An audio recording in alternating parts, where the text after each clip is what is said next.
White people tend to want to connect with Black and brown stories by first connecting personally, and I think that's important.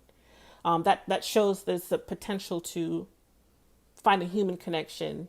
There's a metaphor of the mirror where you see yourself in the person, and it helps you to connect.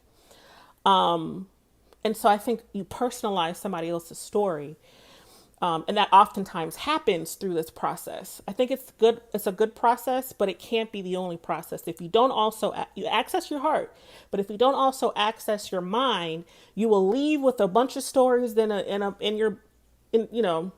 a proverbial basket, a lot of emotions, and you don't know what to do with it. So the first thing I wanted to share, and it was so clear to me in that moment, to teach people that when you hear first of all, the fact that we have to keep saying these stories over and over again are traumatic, and it is exhausting. I had to let the space know I am tired.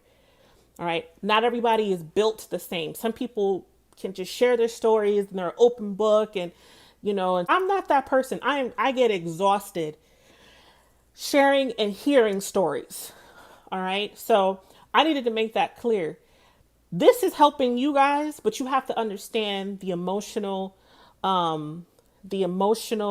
what's the word I'm looking for? Expenditure. It's not the word I really want, but it's exhausting. We lose bits of ourselves every time we continually have to relive these stories to help you.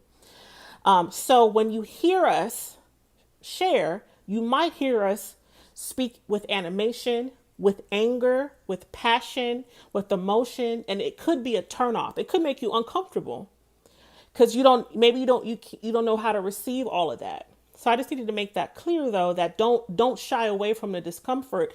Just know where it's coming from. We're probably tired. It's probably the 10th time we've had to justify to people or prove to people that Black and brown people face racism.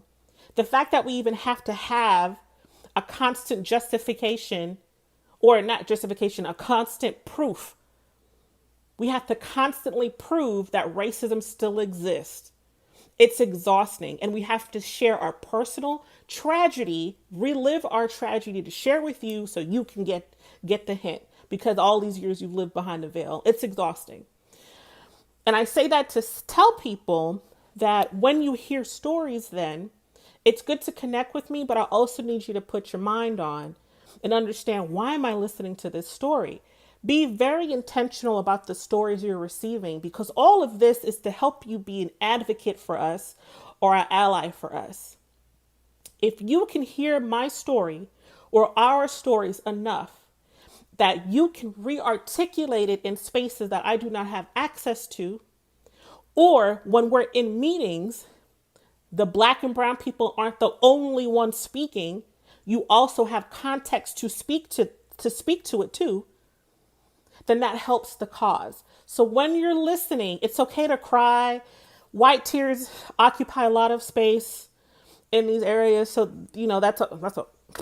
I'll do a whole nother episode. I've said this before. I keep promising that I'll talk about white tears in another episode. But I say that to say it's okay to be emotional, but that's not why, the only reason why you're there. Please listen with intent. Do you know our stories enough that you can speak within context?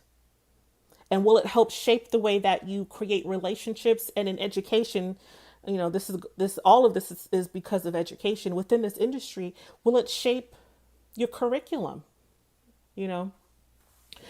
I didn't take this long to explain that this morning, but I guess I'm just getting fired up again now.